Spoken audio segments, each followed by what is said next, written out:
one of the things too that's beneficial to Milwaukee here is Shams has reported that Giannis is pretty open-minded about where he's willing to end up. So there's no demand, right? There's no like a send me to the Knicks or send me to the Lakers. And as we look at those two teams, like the Knicks just can't really put together too much of a package for him. They blew most of their draft capital in the Mikal Bridges move. And if I'm the Bucks, I have no interest in taking Karl Anthony Towns back, right? So like I don't see the Knicks as too much of a threat here. The Lakers can actually put together a decent package thanks to the rise of Austin Reeves, who I think has been clearly one of the 15 best players in the league to start this season. It's not to say he's going to stay there, but he's certainly encroached in on that like top 20, top 25 range and is one of the higher level offensive players in the league. He's been one of the best pick and roll players in the league this year, and he's really well rounded in the margins. Like he's not like the Zach LaVine types that are going to lose shooters and miss box outs, 12 times a game and end up hurting his team and undercutting his offensive success. Like Austin's a really good player, but ultimately the Lakers can only include one first round pick and some swaps. So, in that first round pick would be tied to a team led by Luka and in this scenario, Giannis as well. So it's unlikely to be a high lottery pick. So yeah, I think Austin would be a really nice piece. I actually think Austin would fit really well alongside Ryan Rollins since Ryan's such a good athlete. But, it just doesn't seem like it's possible with the types of other draft packages attached to young players, good young players that other teams around the league could offer. And Brian Windhorst said as much yesterday. He basically said Giannis would have to demand the Lakers in order to get the Lakers. And as we mentioned earlier, it appears Giannis is not making those sorts of demands. Also, kind of like side note, I don't love the Luka Giannis fit as much as some other people do. To be clear, I'm not dumb. Like I take it in a heartbeat just for the talent play. He'd obviously make the Lakers better.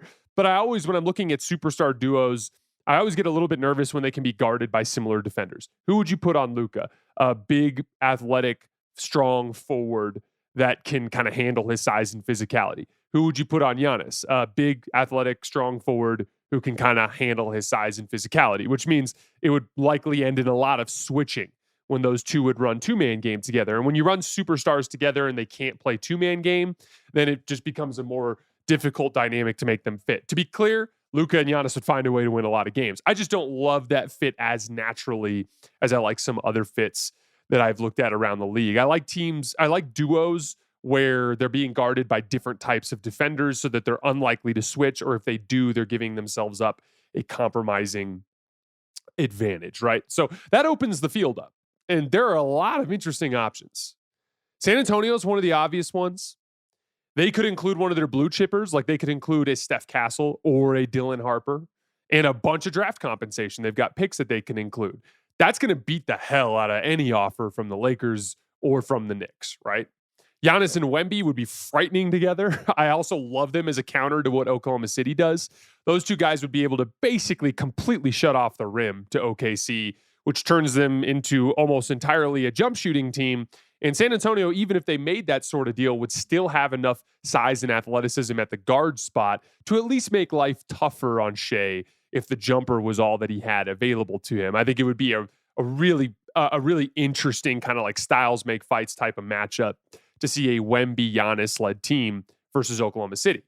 But ultimately, I think it'd be really bad for the league if Giannis went to the West. All three of the other top tier superstars in the NBA are already in the West. So yeah, speaking strictly about basketball, I'd love to see Giannis in San Antonio. I think it'd be so much fun.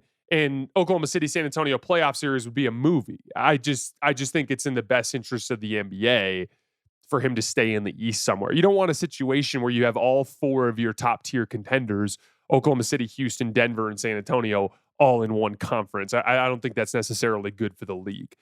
Atlanta was a team I brought up this summer.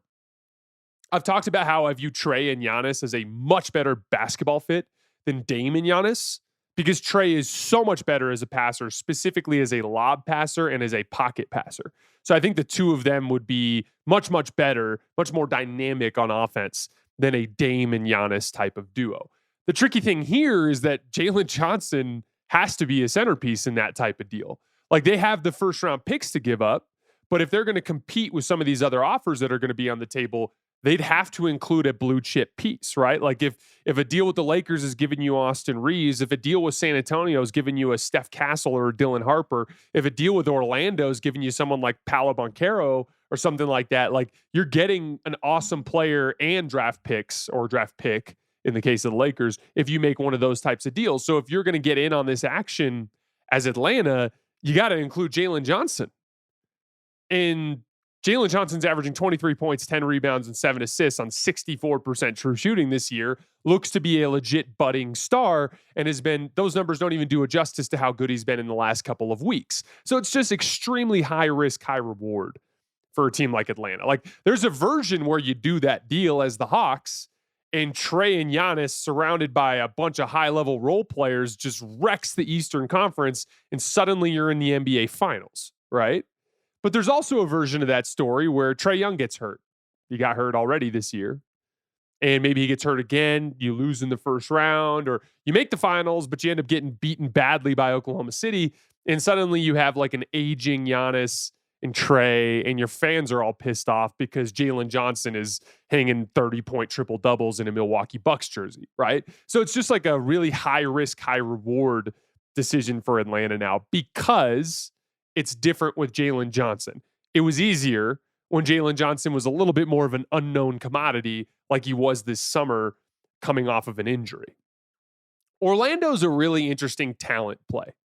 They have a bunch of massive salaries, so they could get there pretty quickly in a variety of different ways. I wonder if they'd be willing to include Paolo in a deal like that. They play the same position. And with Paolo, like he's a star that's shown potential to be awesome, but also potential to be disappointing as his kind of like floor game and like playmaking ability can leave a lot to be desired. And he just settles for so many of these like tough mid-range jumpers that he just doesn't make at a super high clip. But there's also a version of that where Paolo could be awesome. Like I think if I'm Milwaukee, I'd be like, that's a legit blue chip type of talent to get back. And he's still technically on his rookie contract, although he's got an extension that kicks in next season. But then you look at it if you're Orlando and you're like, okay, you're led by Giannis and Franz. They'd have some similar issues with spacing and shooting, but if I'm if I'm in the Magic front office or if I am a Magic fan, don't overthink it. Like Giannis is way better at basketball than Paolo on both ends of the floor. There's real two-man game potential, not necessarily with Franz. That fit would be clunky. Same kind of dynamic we were talking about with Luka, right? Like you're guarding both of those guys with big, strong forwards. You're likely going to be doing switching there. But there's real two-man game potential with Giannis and Desmond Bane. We've seen a lot of different actions that the Bucks run with Giannis inverted, with him on the ball, with like AJ Green coming to screen and getting out of it. Or if you have Giannis screening for a Desmond Bane, there's a lot of different potential there for Giannis in the pocket or for Desmond to easily get downhill as teams are hesitant to offer help there, right? So like, I think even though it'd still be a little bit clunky on offense, there's still plenty of upside there with Giannis. And then on the defensive end, you think Orlando's defense is good now, go ahead and add in Giannis like as a backline weapon and help side and as a defensive rebounder. Like they'd be frighteningly good on defense. They'd win ugly. A lot of their games would be ugly, but they'd win a lot of games. And overnight, even if they did include a Paolo, they'd overnight become the prohibitive favorite in the Eastern Conference. So overall, if I was speaking purely about basketball and what I want to see, I'd say San Antonio. They're just such a fun option to compete with Oklahoma City, and they present a hilarious basketball problem for most teams with him and Wemby together. But if I had to pick my overall preferred option, I'd say Orlando just because of my desire to keep Giannis in the East so that the league has more balance. I'd rather have a legit top-tier contender coming out of the East and, one of those contenders coming out of the West so we have a great NBA Finals than 4 top-tier contenders to all be out in the Western Conference. Because ultimately, Giannis is that good. Wherever he goes, he's going to be on a top-tier contender